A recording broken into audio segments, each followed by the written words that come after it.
Dan akhirnya selang beberapa hari channel saya dibanet. Channel Matic TV dibanetnya tanggal 2.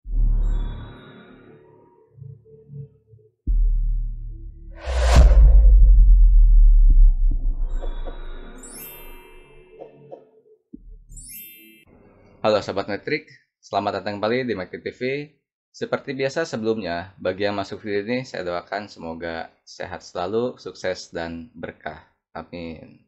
Seperti yang sudah saya katakan di video sebelumnya, bahwasanya di sini saya akan membuatkan konten yang dirasa ringan, yang nantinya bisa masuk ke semua kalangan para YouTuber pemula, yang nantinya akan dimasukkan ke dalam satu playlist yang nanti saya akan buatkan playlist itu lebih terarah bagaimana cara menjadi YouTuber dari A sampai Z gitu. Dan di konten sebelumnya pun kita sudah membahas bagaimana cara kita bisa memulai menjadi YouTuber, yaitu cara sukses menjadi YouTuber dari mulai target apa yang harus kita capai di YouTube ini agar nantinya kita bisa sukses dan lebih berkembang di per-YouTuban ini. Untuk di video ini, sebelum kita menginjak cara membuat channel YouTube, sebelumnya kita harus paham dulu bagaimana peraturan dan kebijakan yang dibuat oleh YouTube. Agar nanti ketika kita sudah berjalan, setengah berjalan ataupun berjalan sudah lama menjadi YouTuber, tetapi di tengah perjalanan kita dikenakan sanksi, yaitu channel kita dibanet.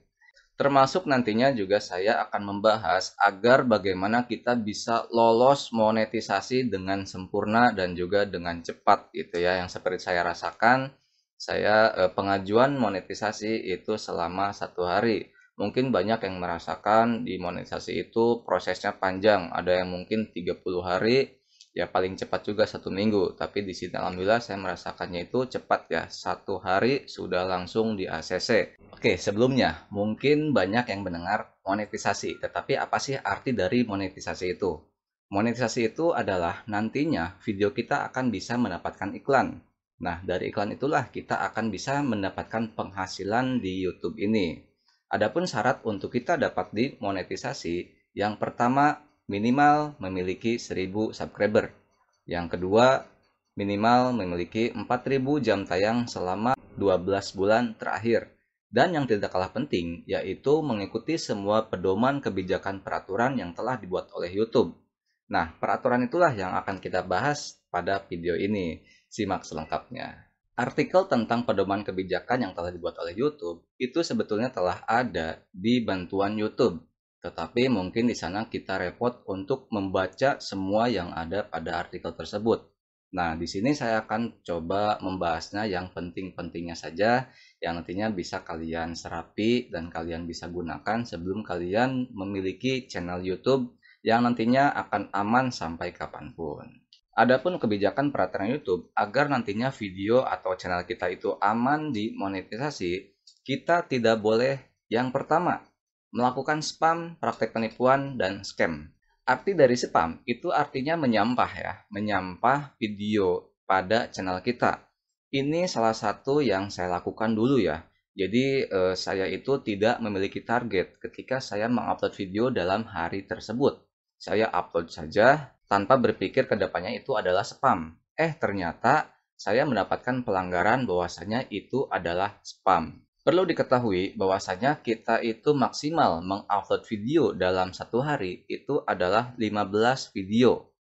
Akan tetapi, jika kita mengupload 15 video dalam sehari, itu bisa dikatakan buruk. Kenapa?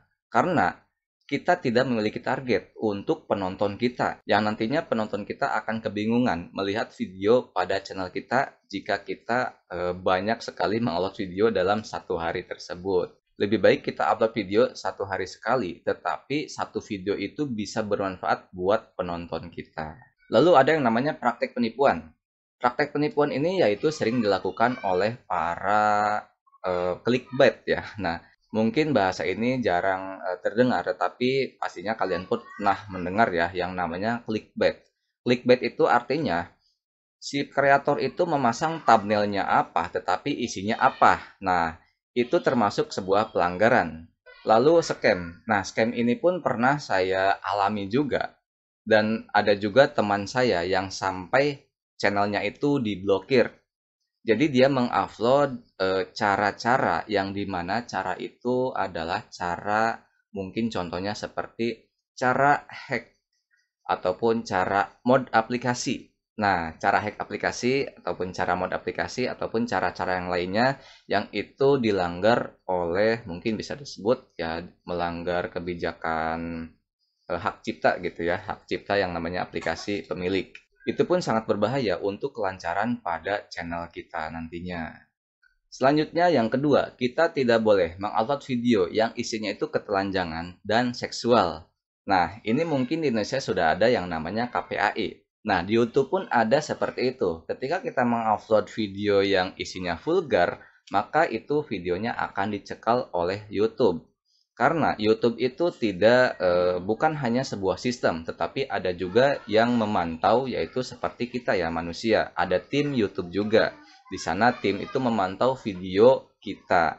Termasuk diri saya sendiri, saya pernah mengupload video yang dimana videonya itu bukan manusia deh, tetapi hewan ya. Hewan yang lagi jalan, bokongnya itu goyang-goyang. Saya cobalah videokan gitu, yaitu kucing waktu itu. Saya video kucing dari belakang, itunya goyang-goyang, saya upload. Ternyata terkena cekal juga videonya, dihapus. Aduh. Mungkin walaupun hewan seperti itu ya, terbilang seksual ya, seksual pada hewan, bisa dibilang ya seksual dan ketelanjangan juga gitu. Selanjutnya, kita tidak boleh mengupload tentang keselamatan anak. Ada juga teman saya yang mengupload anaknya itu sedang hujan-hujanan. Lalu dia videokan dan upload ke YouTube. Video tersebut malah terkena cekal oleh YouTube. Karena secara logikanya, video tersebut itu membahayakan anak. Nah, di sini kebijakan YouTube itu membuat keselamatan anak. Jadi semua video yang berhubungan tentang keselamatan anak dan juga membahayakan anak itu akan dicekal oleh YouTube. Selanjutnya kita tidak boleh membuat konten yang merugikan dan berbahaya. Nah, dalam arti ini itu kita tidak boleh membuat video yang bahwasanya membahayakan diri kita sendiri. Contohnya mungkin ada yang video tentang challenge TikTok gitu ya. Nah, itu juga banyak sekali yang banyak beredar viral juga ya, bahwasanya setelah mengupload video tersebut, ya yang aktor pada video itu bisa meninggal seperti itu ya. Nah, itu pun video yang akan dicekal oleh YouTube. Selanjutnya, kita tidak boleh membuat konten yang isinya ujaran kebencian. Mungkin banyak video-video yang viral yang tidak saya sebutkan, tetapi ada salah satu konten yang isinya itu sebuah lagu ya, lagu ciptaan sendiri di negara tersebut untuk negara yang lainnya.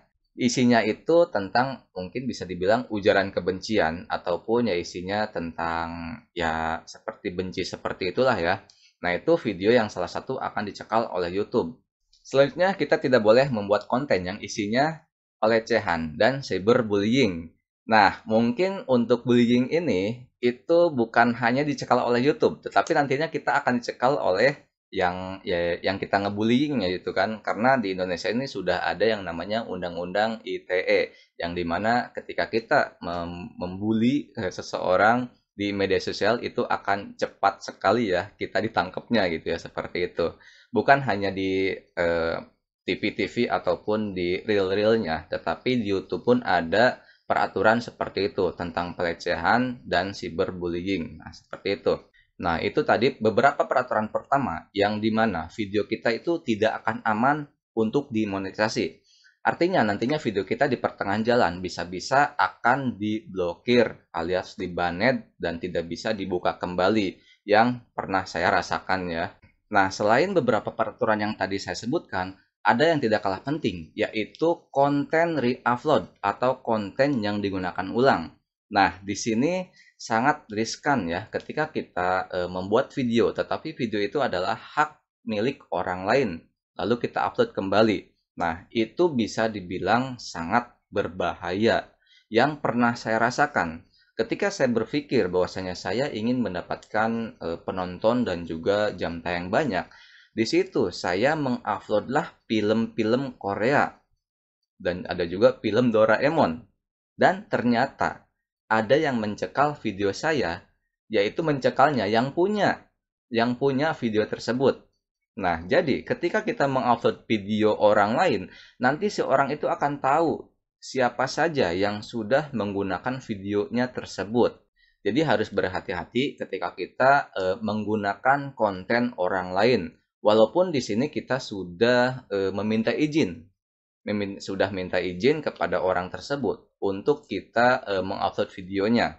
Tetapi itu akan tetap membahayakan channel kita untuk ditolak monetisasi.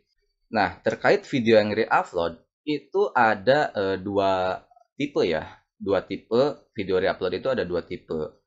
Video re-upload yang dapat dimonetisasi dan yang tidak akan dimonetisasi. Seperti hanya yang sudah saya bahas di video sebelumnya, kalian bisa lihat video yang di sini ya. Di sana menjelaskan ada dua kriteria untuk video yang re-upload, yang dimana kita bisa mengupload video yang re-upload itu akan lolos monetisasi dan juga ditolak monetisasi. Silakan kalian lihat di sana. Oke, jika kalian sudah paham semua tentang peraturan YouTube yang sudah saya jelaskan tadi, jangan sampai sesekali kalian melanggar peraturan yang telah dibuat oleh YouTube tersebut, karena akan mengakibatkan fatal yang sudah saya alami, yang dulunya saya belum paham tentang peraturan YouTube ini, bahwasanya banyak sekali peraturan yang harus kita pahami. Waktu itu saya belum benar-benar belum paham ya, pahamnya itu 1000 subscribe dan 4000 jam tayang, tetapi saya tidak memahami peraturan yang sudah dibuat oleh YouTube. Dan akhirnya selang beberapa hari, channel saya dibanet. Channel Matic TV dibanet waktu itu ya. Saya masih ingat waktu itu dibanetnya tanggal 25 April tahun 2020. Sangat menyesal juga ketika saya sudah banyak mengupload video. Waktu itu video saya tentang tutorial tentang elektro ya. Tapi subscribe pun masih ada 70. Saya masih ingat waktu itu masih ada 70. Ya walaupun seperti itu sangat disayangkan waktu itu Matic TV bisa dibanet ya. Sangat-sangat sekali saya menyesal waktu itu. Nah, setelah saya dibanet seperti itu, saya mulailah belajar tentang per-YouTuban ini. Yang dimana dari peraturannya, lalu analisa-analisanya, dan juga cara-cara yang lainnya bagaimana untuk video kita itu mudah ditemukan dan juga tentang SEO-nya. Nah, untuk nextnya nanti saya akan coba membahaskan tentang bagaimana cara membuat channel, bagaimana cara upload video yang menggunakan ponsel, dan juga bagaimana caranya agar video kita itu mudah ditemukan, agar nantinya kita bisa mudah mendapatkan 1000 subscribe dan 4000 jam tayangnya. Nah, video-video tersebut nanti akan saya coba bikin konsep yang nantinya bisa terarah dan akan saya gabungkan ke dalam satu playlist. Playlistnya sudah ada sekarang ya, cara menjadi YouTuber sukses dari nol. Nah, nantinya mudah-mudahan saya bisa memberikan yang terbaik buat teman-teman. Mudah-mudahan frekuensi videonya pun bisa saya upload selama 1 minggu 3 kali. Kalaupun nggak sibuk ya, kalaupun nggak ya mungkin 1 minggu 1 kali. Yang pastinya nanti akan bisa terarah konten-konten yang saya buat pada playlist tersebut. Ya, konten yang bisa dikatakan ringan, yang nantinya bisa masuk ke semua para pengguna YouTuber pemula yang benar-benar ingin menjadi YouTuber dari nol walaupun modal handphone. Yang mudah-mudahan nantinya akan sukses ya. Oke, bagi kalian yang baru masuk channel ini, jangan lupa kalian subscribe channel ini dan aktifkan juga loncengnya agar kalian tidak ketinggalan ilmu tentang seputar YouTuber yang lainnya. Jika kalian merasa konten atau channel ini bermanfaat, jangan lupa kalian share ke teman-teman kalian yang ingin menjadi YouTuber ataupun yang membutuhkan. Karena sedikit apapun kita bisa memberikan kebaikan, pengetahuan, ataupun ilmu, insya Allah kita akan mendapatkan keberkahan. Amin. Terima kasih, sekian dari saya, dan salam sukses buat kita bersama.